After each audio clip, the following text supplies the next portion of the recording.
I'm Agent Morris with the NSA. There is something real here. Do you believe that our government is in possession of UAPs? Absolutely, based on interviewing over 40 witnesses over 4 years. And where? I know the exact locations, and those locations were provided to the Inspector General and some of which to the intelligence committees. I actually had people with the first-hand knowledge provide a protected disclosure to the Inspector General. Biologics came to some of these recoveries. Yeah. Those could represent exquisite new adversary technology. Non-human, and that was the assessment of people with direct knowledge on the program I talked to that are currently still in the program. The government is covering up some level of its knowledge and understanding about what some of those things are.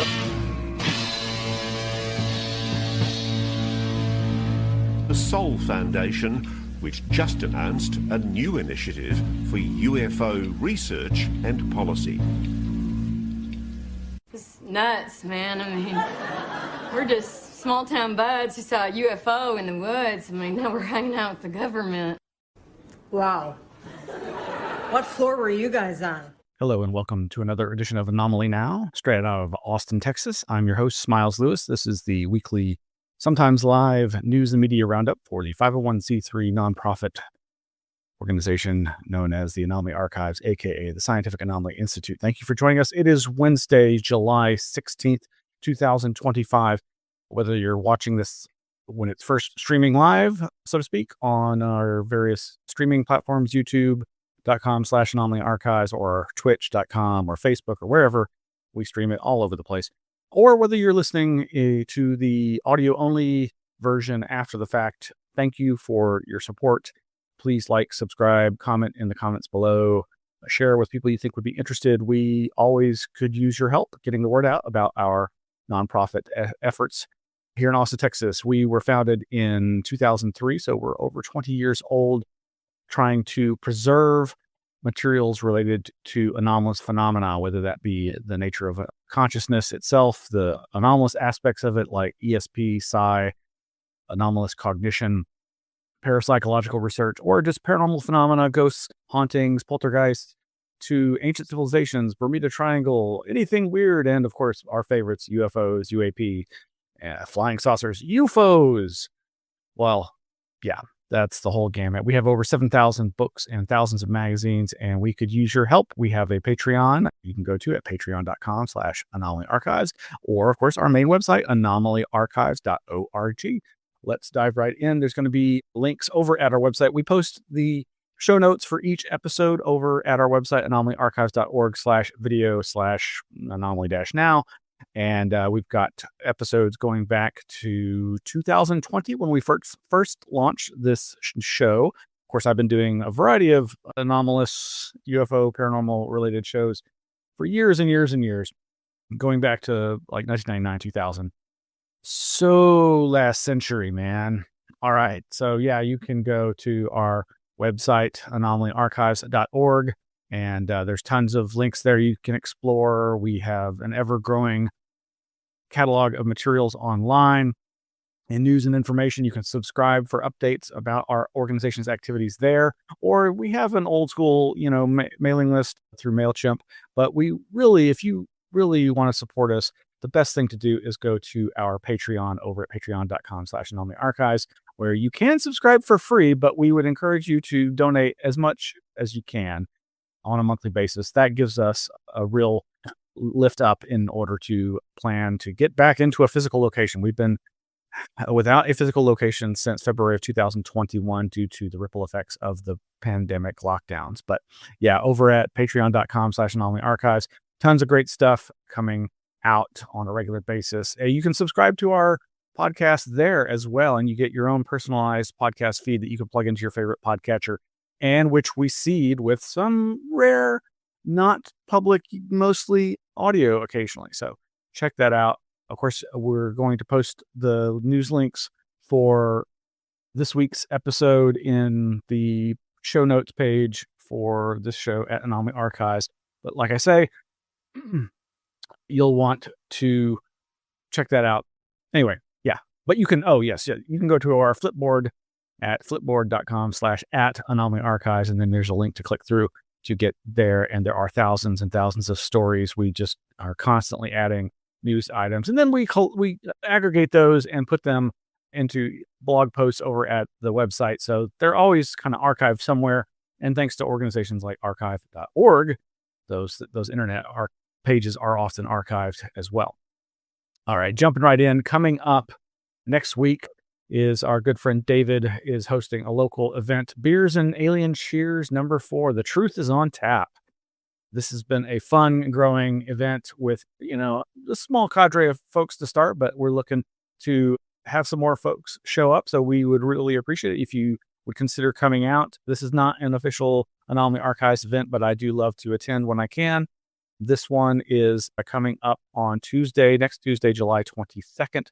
That's at 7 p.m. Central Time. And it's going to be at Austin Beer Works, which is up in North Austin. I've actually never been there, but it looks like a fun venue, and just really looking forward to seeing David and friends and talking about what we've come across, the kinds of things that we'll be talking about in just a few moments. So check that out.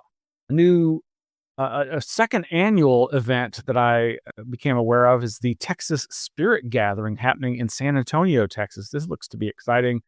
This is organized by the Austin Seance and a location there in San Antonio called the Villa Finale, and looks to be very interesting. A lot of great folks, including our friend Joseph Laycock and Brandon Hodge and some other folks, talking about everything from tracking the vampire next door to Marian apparitions in America to Magic Lantern presentation by Brandon Hodge. That looks interesting.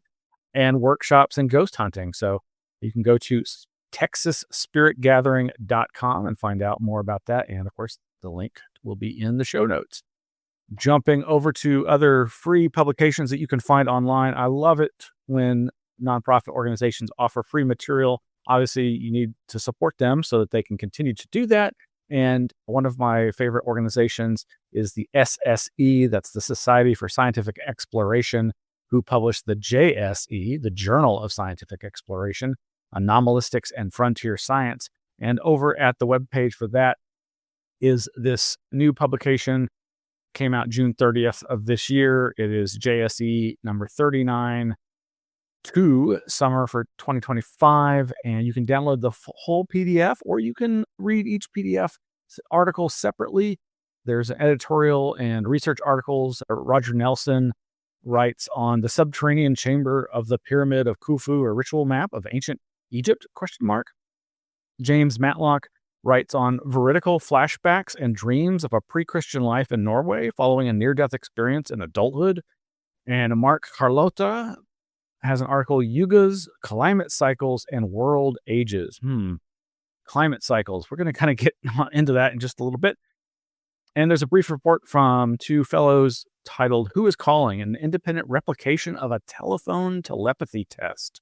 Fascinating. And many other sections and subsections that you'll want to check out. Oh, there's something from Stanley Krippner, veteran, old guard of the anthropology, psychedelic shamanism arena. Comment on the Target article, Social Miasm Theory. And it looks like there's several back and forths on social miasm theory, which I am not familiar with, but I've got to find out more. And there are, of course, some book reviews, including one on triangular UFOs of the United Kingdom and other subjects. Great stuff. So all of that is for free over Journal Scientific Exploration, JSE, as published by SSE, the Society for Scientific Exploration. Moving right along. So climate cycles. So, it's getting crazy. Last week, we came on the show with heavy heart after the July 4th flooding here in Central Texas that has ravaged the lives of so many people and is having such a huge effect across Texas. I forget if the numbers now, I think it's over 130 dead and still about 100 missing, maybe 100 plus missing. And of course, there's all kinds of attempts to try to figure out what has caused this, who's responsible. But it's stories like this that really get me angry. This from news9.com. Anti-government militia group claims responsibility for vandalism to News 9 radar. And it reports how this individual caught on video scaling a fence and then taking a hammer to equipment related to the radar, mainly its power infrastructure, I believe, deliberately because of their belief in the radars being used for weather modification. The article states over at news9.com, an anti-government militia group claims to be responsible for vandalizing News 9's radar.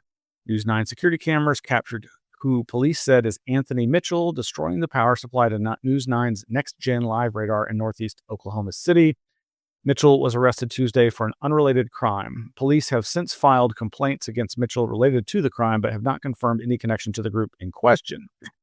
Now, this article came out July 10th, so just about a week ago. Following his arrest, Veterans on Patrol, an anti-government militia group, claimed responsibility for the vandalism. While it's unknown if Mitchell has ties to the group, its founder, Michael Lewis Arthur Meyer, admitted to encouraging the destruction of weather radars and to targeting another weather radar in Oklahoma earlier this month. The group believes the military is using radars to alter the weather. Quote, "When the military plays God with the weather, they're mocking our Heavenly Father," unquote, said Veterans on Patrol founder Michael Lewis Arthur Meyer.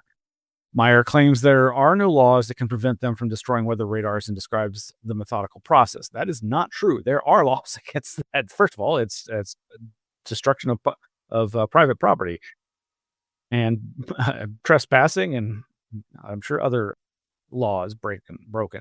Quote, "Destroying the backup supply, the cooling network, those items need to be reordered and installed. They will cost a lot of money and time," said Meyer. Meyer claimed his group was watching Oklahoma radars closely. Quote, "We have these towers on observation. We've seen the security increases they are making to protect them," said Meyer. He said beefed up security to protect the radars would not deter the group's work. "Our goal is to take out 15 energy weapons in this state, and we want to do it simultaneously," said Meyer. Mitchell has yet to be formally charged with damaging News 9's radar. Now, there's video clips you can find online besides this one here, which I'm not going to play, but it does seem clear that this is an ever-increasing problem.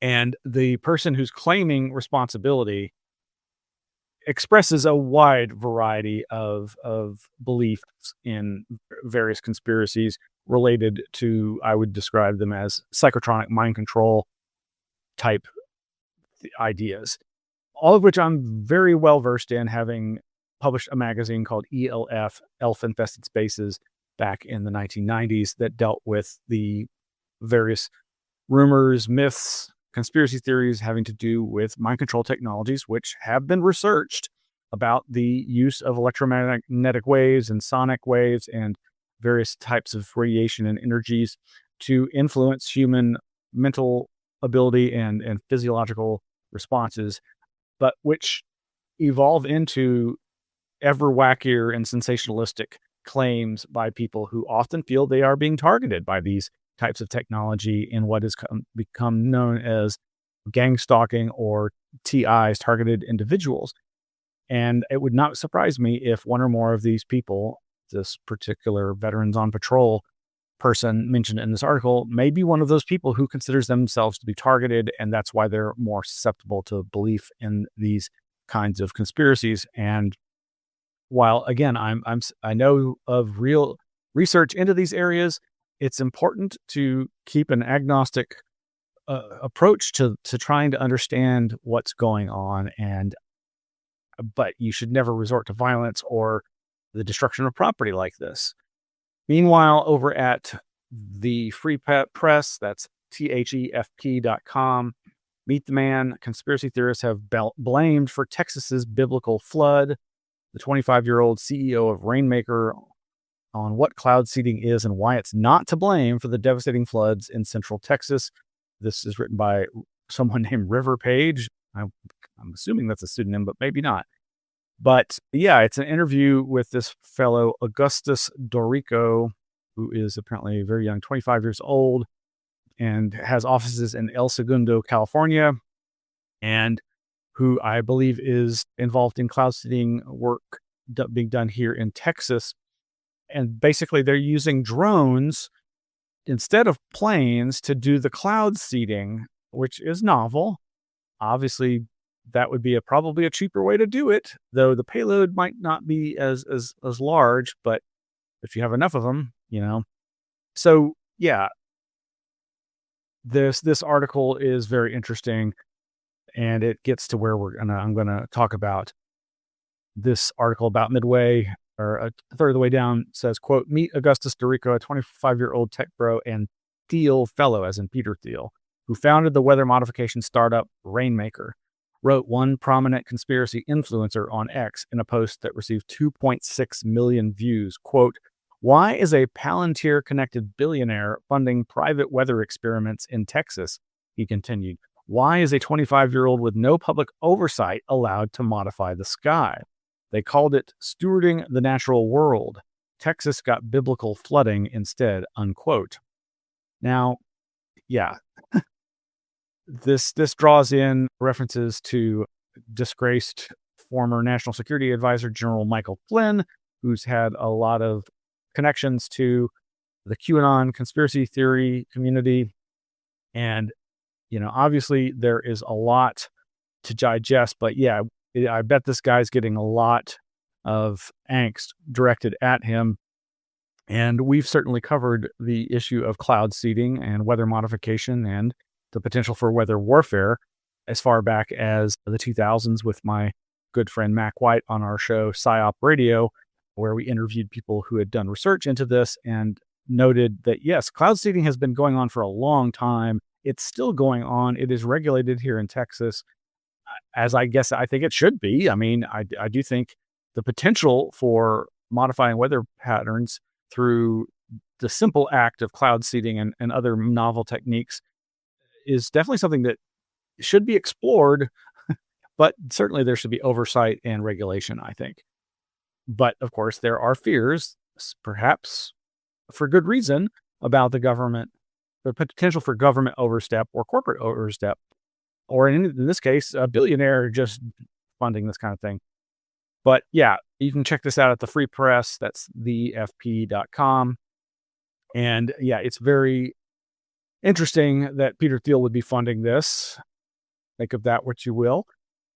Meanwhile, the Orlando Sentinel via Yahoo News is reporting Florida airports ordered to report, quote, any weather modification activities. This is from Skylar Swisher of the Orlando Sentinel, dated Monday, July 14th.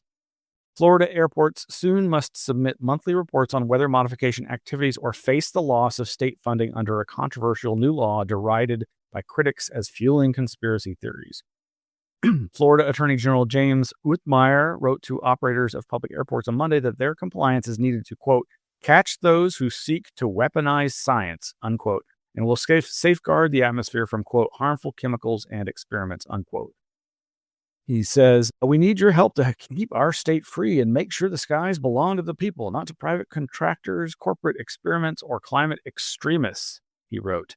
In Florida, we don't jeopardize the public health so that we can bend the knee to the climate cult, unquote. Signed by Governor DeSantis, in June, the law prohibits the release of any substance into the atmosphere in Florida that seeks to, quote, alter weather, temperature, climate, or sunlight intensity. Yeah. This goes on to mention the person we just talked about, the Rainmaker CEO.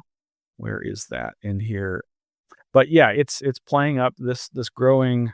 I thought it was in here. Maybe it's, yes. The weather modification ban drew opposition from Augustus Dorico, CEO and founder of the cloud seeding startup Rainmaker Technology Corporation. He testified to lawmakers that cloud seeding is not occurring in Florida, but could be a safe and effective water supply tool. And yeah, apparently it's while I think there is something already on the books in Florida that would allow for it, there's never been any licensing for it, as far as I could tell from this article.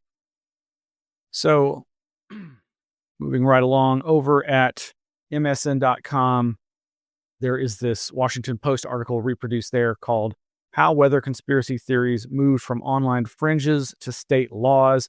This gives you a really good sense, a pretty good overview of what we've been discussing here, how these fears about weather modification, about overreach of depopulation agendas by quote unquote elites could be at the heart of the perceived idea that there are some kind of chemicals in airplane contrails that then have become called ever increasingly since the 1990s chemtrails.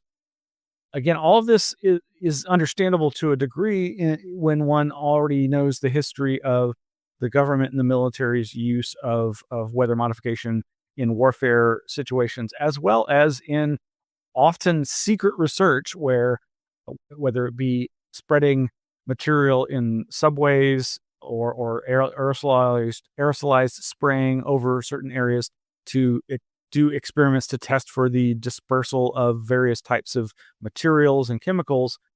And given things like the Tuskegee experiments and the MK Ultra experiments, where so many people were unwitting victims, non-volunteers who were experimented on by the government and the military and research institutes, it's enough to make you wonder. Now, but again, that should not lead you to go start hurting people or damaging equipment. But you can read a pretty good overview of the history of how this is transitioned, and it basically says what I've been saying, that goes back to the 1990s. I'll never forget how in 2000, 2001, with the rise of the Majestic ARG alternate reality game, part of that game involved playing up the chemtrail conspiracy. And in fact, several of the websites that were created to be part of the game, some of which were imitating real news sites, and sometimes they actually seeded fake news articles on real news sites. There were tons of chemtrail related conspiracy websites. So yeah, this goes back quite a ways, and the entertainment industry in that regard is just as guilty as anybody.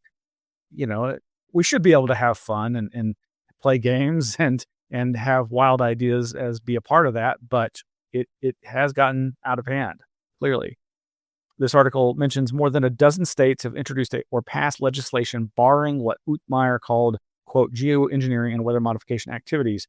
This month, Rep. Marjorie Taylor Greene, Republican Georgia, said she would introduce legislation in Congress mirroring the Florida law. Quote, we must end the dangerous and deadly practice of weather modification and geoengineering.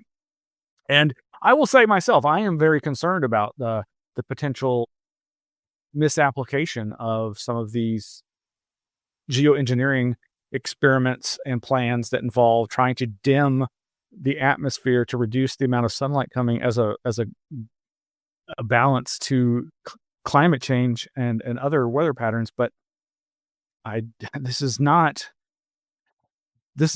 very different. And again, it's all getting conflated in a very mishap kind of way.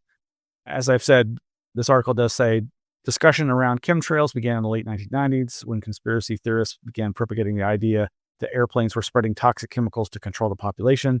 According to a study published in 2017, 10% of Americans believe the theory is, quote, completely, unquote, true, while another 20 to 30% believed it is somewhat true. The concept got a huge boost during the COVID-19 pandemic as misinformation spread like wildfire online. And it goes on to give more ideas about that. And then it references, of course, the Oklahoma incident that we were just reporting on. So, bear all that in mind, folks. But don't forget that one of the basic ideas of climate change is that it significantly impacts the water cycle by increasing the amount of water vapor the atmosphere can hold, leading to more intense precipitation events and potentially exacerbating both floods and droughts. Warmer air, a direct consequence of climate change, can hold more water vapor, and this increased moisture in the atmosphere contributes to a more vigorous water cycle. As I've said to people in response to this current situation of the Central Texas flooding, it really does seem to, as reported by many people, be a combination of various factors. Climate change, overdevelopment, overzealous developer practices that diminish safety requirements and try to increase development in flood-prone areas, outdated FEMA maps, outdated flood flood data maps, and a clear lack of will to implement the most basic and in some cases very inexpensive alarm systems. These NOAA flood alarm radios are cheap. They are loud, and they will get you out of bed and get you to safety. And it's a whole other issue as to whether those alerts go out in time, but and are not delayed for some other reason. But yeah, radars help us make those determinations, both in terms of rainfall and lightning strikes and so many other things, extreme weather. These are not things that should be damaged, vandalized, or just done away with, especially not willy-nilly as some cost-cutting measure by the federal government or state government or local governments. Just use your brains, people. All right. Just some final Texas flood information over at texasobserver.org is this article, this essay by Cheney Hill from July 8th. I remember the 2002 4th of July Hill Country floods. This year, the water returned. These floods do not come from nowhere. They are an effect of larger historical, structural, and environmental processes. You can read that over at texasobserver.org. This one from NPR.org. New data reveals FEMA missed major flood risks at Camp Mystic. More cabins and buildings at Camp Mystic, the tragic site of more than 24 deaths in the Texas flood, were at risk of flooding than what the federal government had previously reported, according to new analysis from NPR, PBS's Frontline, and data scientists. Now, I briefly did a stint with a company here in Austin, FDSI, Flood Data Services Incorporated. I met a lot of great people, had friends there, worked with, and enjoyed the work, because basically what we were doing was looking at these FEMA flood maps and trying to determine if someone's home was in a floodplain, and if so, which type, and that determined whether or not flood data insurance was required as part of their attempt to buy this home or something like that. This had been made mandatory, I guess, a few years earlier, and this booming business was sprouting up. And unfortunately, like any business, we humans were adding the data to their automated system to have AI, not really at the time, but their algorithms look at the maps themselves without human interest and make that determination more quickly. So, as so often is the case, we were fueling our own eventual unemployment. But in the meantime, it was good work. I really enjoyed it, even as it did worry me, like, were these maps accurate? But they were all we had to work with. Another article from TexasTribune.org, Hill Country flooding. Here's how to give and receive help. Oh, well, yeah, that's the link that we provided last show. Hopefully you can donate your time, materials, or help folks out somehow. But this other article from the Associated Press, APnews.com, Texas inspectors approved Camp Mystic's disaster plan 2 days before deadly flood records show. All right, let's take a quick break.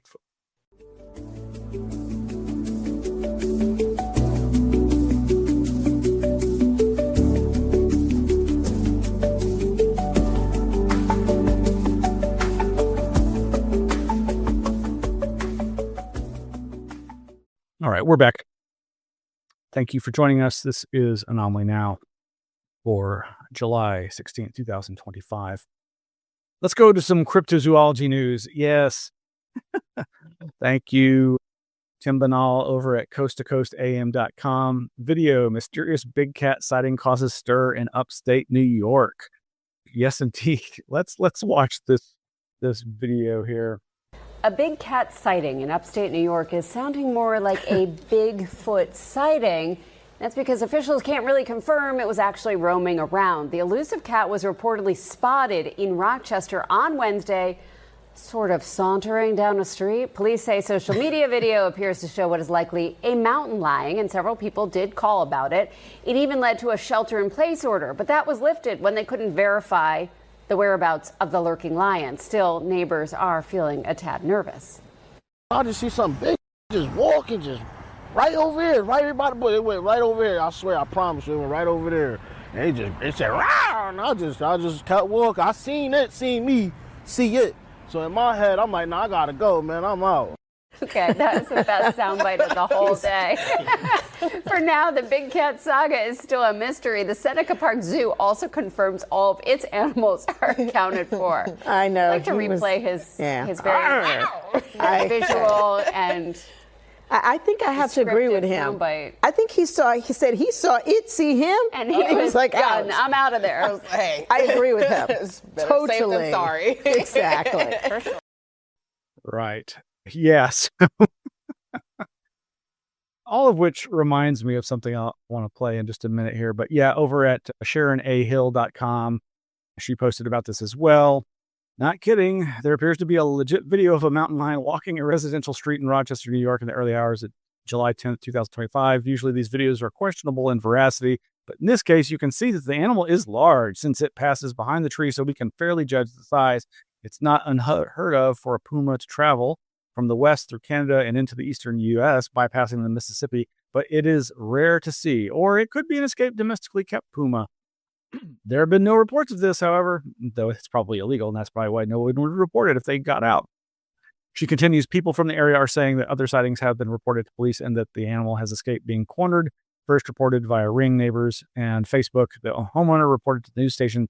It's currently the top story, yada, yada, yada. She linked to that. And then she also later jokes about that particular news report and how hilarious it was, which, yeah, it reminds me of something I want to play.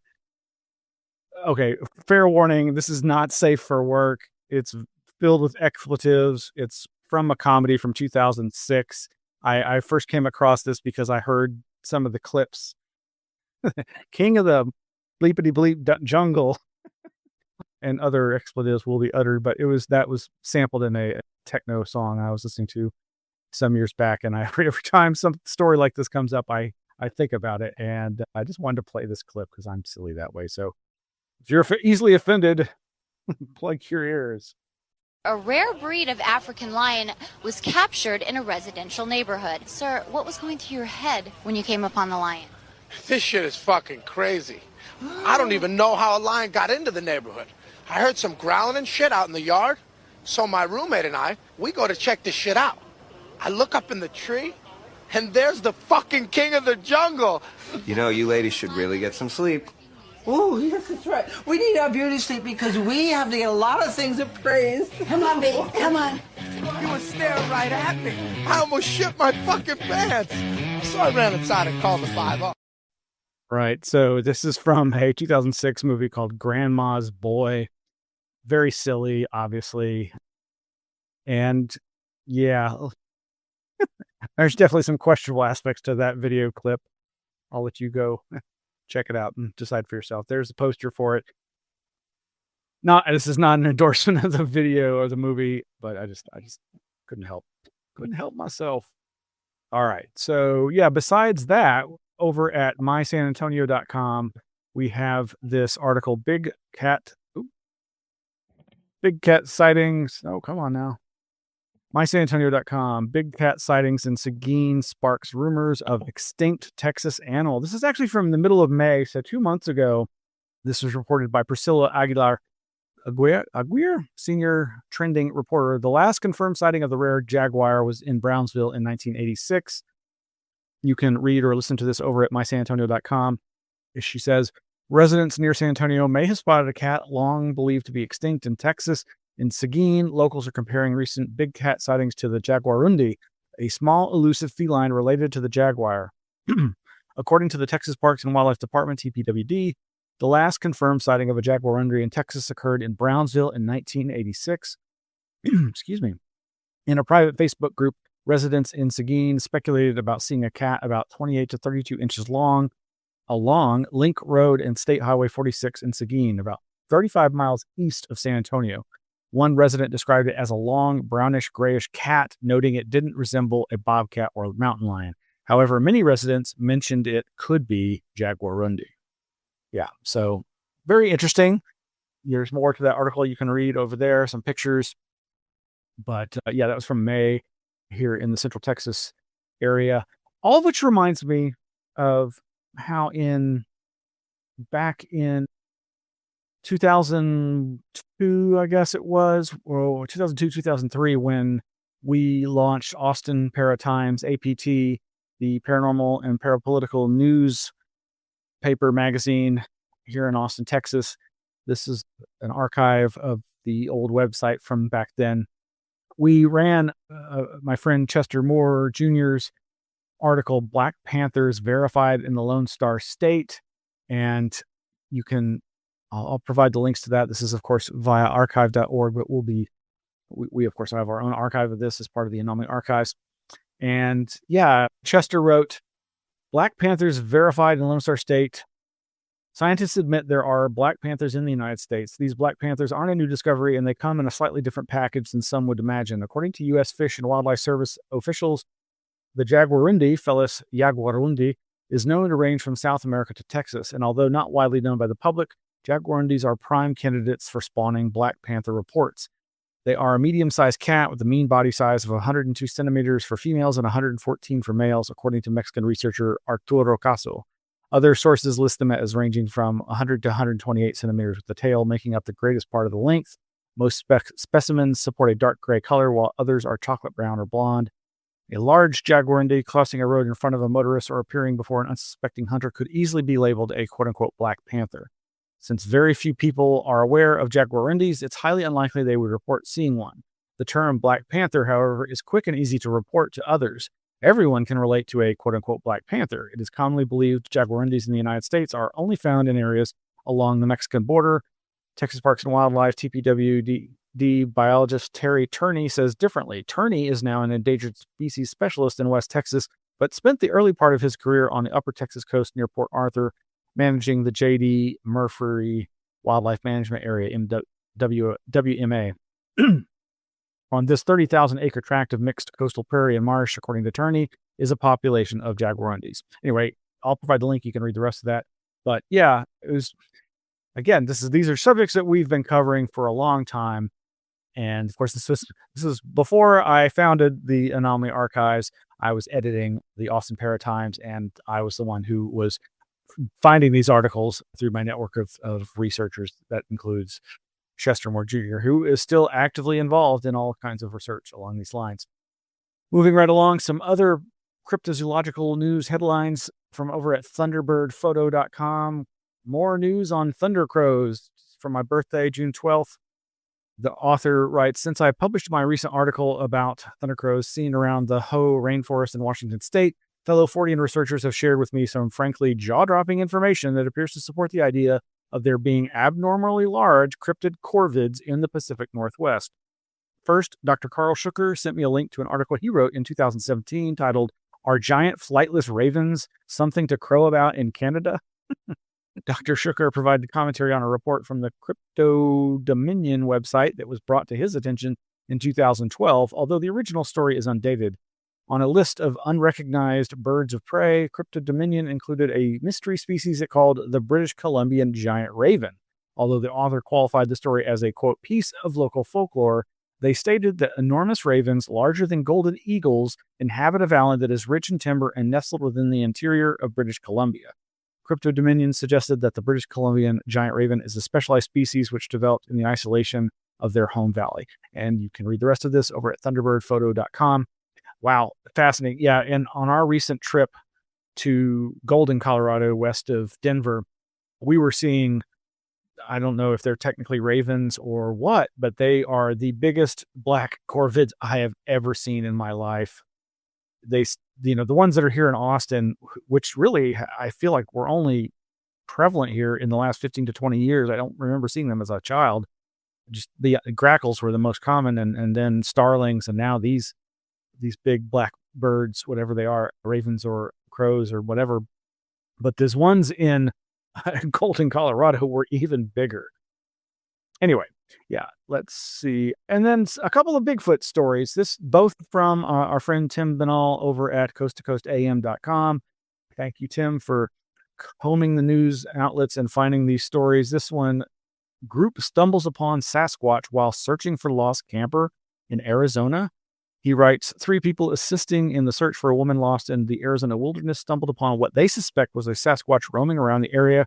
The remarkable sighting was reported to the Bigfoot Field Researchers Organization, that's BFRO, by witness Amber Webster. She explained that the encounter occurred on June 15th as she, her husband, and his cousin were looking for lost camper Janelle Banda, who had disappeared while visiting an area near Sedona dubbed the Edge of the World. Whilst using a spotlight to illuminate a wooded area at night, the trio were stunned when they spotted something significantly stranger.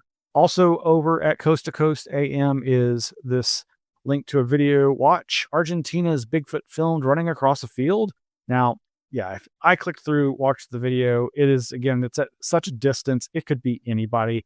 It'd be so easy to fake this kind of thing by having somebody in a ghillie suit, especially somebody already of significant height or girth or stature.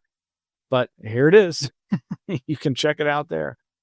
All right, we're going to take another break and we'll be right back.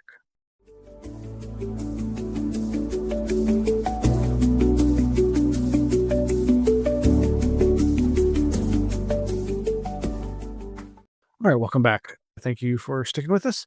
So let's jump into our UFO portion of tonight's broadcast. So, yeah, we, of course, continue to update our Flipboard feed as well as the website. We have pages for the 2 different recent Wall Street Journal articles. Part 1 dealing with what's been described as the Yankee Blue UFO hazing ritual by the Air Force and other military personnel. And as people react to that, we've updated that webpage as well. You know, I've already said my piece about that for now, but obviously this is going to be something that continues to reverberate for quite some time. But you can find those links in our Flipboard feed as well as over at the website under the Yankee Blue UFO webpage, as well as our Arts Parts page that covered part 2, whose title at the Wall Street Journal was it scrap metal or an alien spacecraft? The Army asked an elite defense lab to investigate. I'm not sure if I flipped this or not, but I did put it in this page. Again, Micah Hanks a year ago did a great show for part of his public show, the Roswell Material Oak Ridge and Arrow Analyze Arts Parts. That was over a year ago, with some great resources in his show notes links, which we've reproduced here as well. Highly recommend you check out Micah Hanks' reportage on all these subjects. But then just this past week, July 12th, on his X podcast, that's for subscribers only, but he played the rest of a recent interview that he did with Dr. Matthew Zydagis. That's Zydagis, Zydagis. That at the end of the interview, they talk about the doctor's analysis of those arts parts and his results compared to those of Oak Ridge National Laboratories. And he is making, I would say, highly inflammatory comments about how poor the Oak Ridge National Laboratories report appears to be, and how his evidence-based research contradicts it, or at least calls it into question. And he says he's not criticizing the scientists. He suspects it may have to do with funding issues, but he doesn't quite understand that explanation either. But yeah, so there's some interesting stuff there. Plus just other great talk about his other recent papers that you should check out, which I don't have the link to right now. But anyway, I wasn't planning on mentioning that, but I wanted to because I think it's really important and worth your attention. And something else that really deserves your attention, our good friend Miguel Romero, aka RPJ, Red Pill Junkie, over at dailygrail.com, has this absolutely great op-ed essay of roadside picnics and disclosure stalkers. This is a very nice, lengthy essay where he is just kind of collecting his thoughts on a wide-ranging area of thought that starts with the novel Roadside Picnic that was later adapted into the infamous sci-fi Russian film Stalker. And along the way, he makes so many bold and interesting observations that I hesitate to try to encapsulate it, but I just really want to direct your attention to it and encourage you to go read it all the way through. It's really worth it, I think. And it really gave me a much deeper appreciation of the film Stalker and its relevance to these different ideas. He touches on this idea that has come about through the works of Diana Pasulka and Jacques Vallée, that somehow the UFO is seeding technology with us, but maybe that's not in our best interest.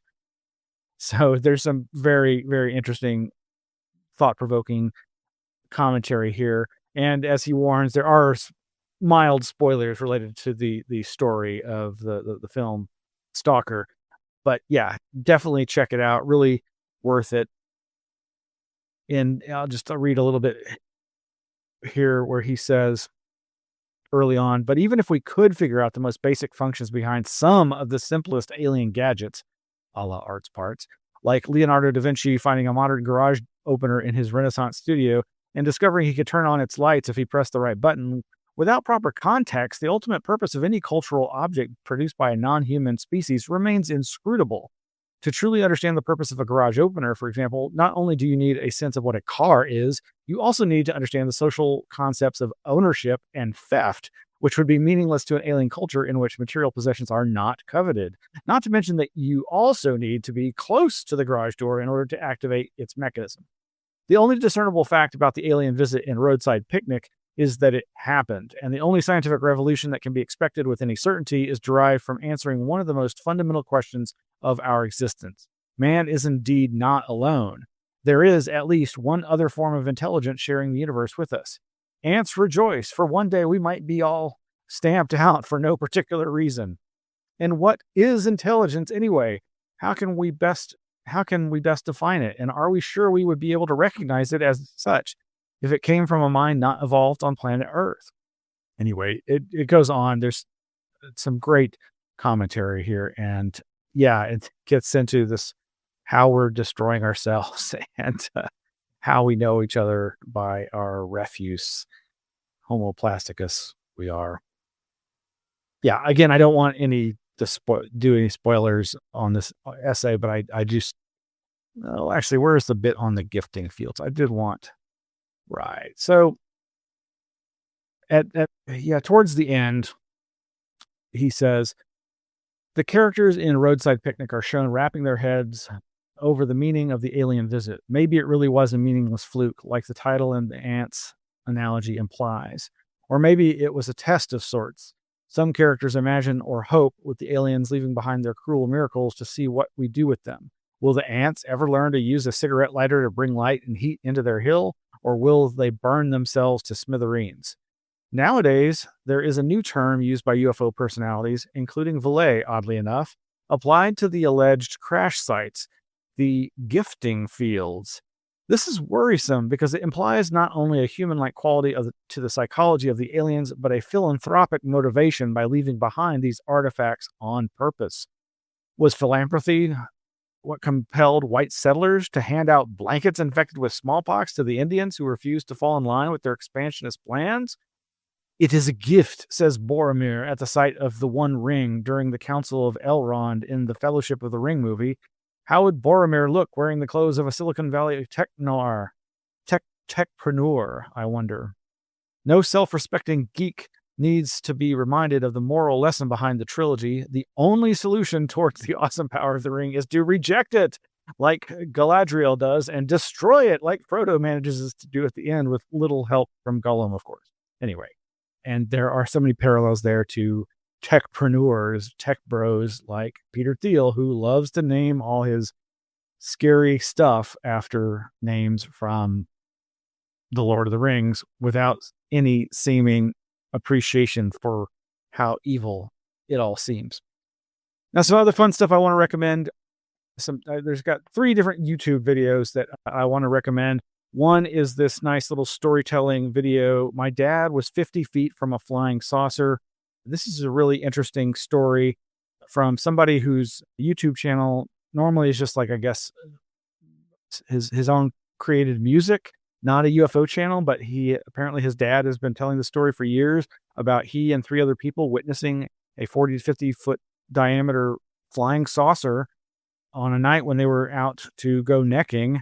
And this was along a river where a lot of different UFO sightings were happening that very night and in the days surrounding it. I believe they say it was in 1974, and I believe it's right near Point Pleasant. So it's in that same area that Mothman and the terrible Silver Bridge collapse occurred, but years later. So an area prone to UFOs, but it's very fun. It's about 15 minutes long. And then there's like a follow-up video that's like 6 minutes long, and it's his dad's voice telling the story.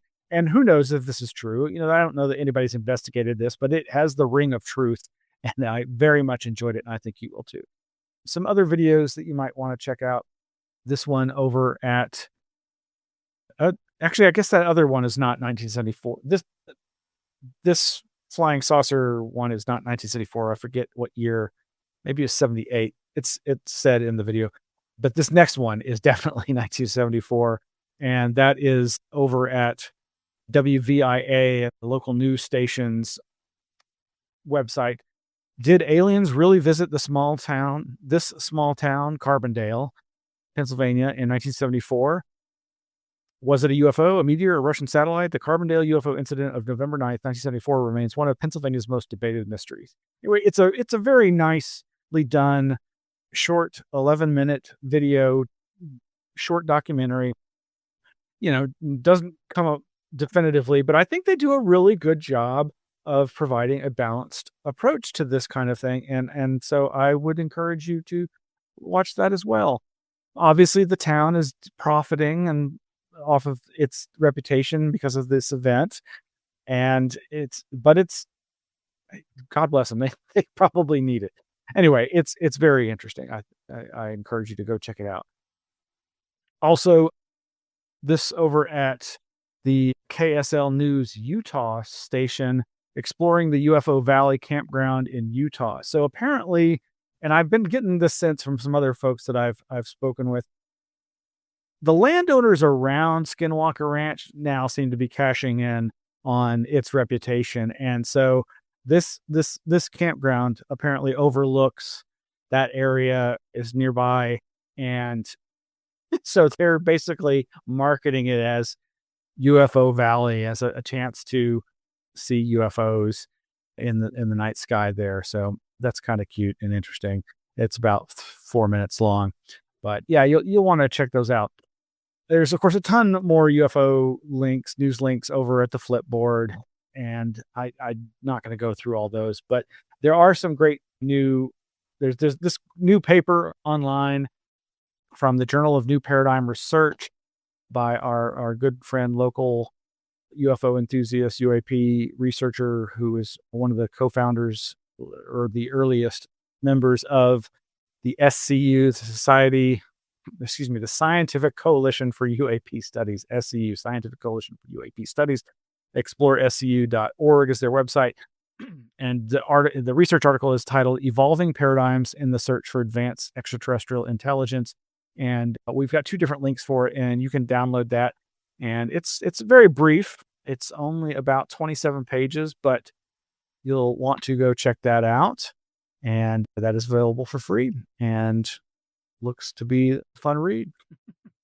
Okay, there are other news headlines I am not going to get to tonight, but just to rattle off some of those. Let's see, as soon as this loads here, of course, you can go to flipboard.com/@Anomaly Archives, and let's see some of the headlines that you might want to check out in our consciousness, health, and mind-body connections arena. How coffee stains inspired a breakthrough in rapid disease detection. The phytosense dogs as sensors for UAP and revisiting perception studies. Another one, is our brain a time machine? Study reveals we might be seeing the past, not the present, as well as that one's from economictimes.indiatimes.com, which, yeah, that's not always a great resource, but I believe they link to the research. Rupert Sheldrake has a new one, Psychedelic Experiences, What Insights Can They Give Us? This is very much relevant. I've talked to people many times over the years about how I think an understanding of psychedelics and their effect on human perception and their ability to help us tap into anomalous cognition is worthy of exploration and research. In the realm of paranormal, parapsychological, and spiritualism research, there is a video interview by John G. Kruth, who is the executive director of the Ryan Research Center in Durham, North Carolina. That's on YouTube. There's a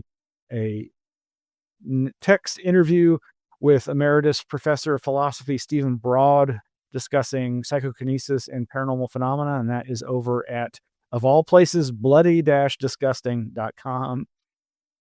And some other headlines real quickly. Japan storm fires record number of gigantic jets into space with video.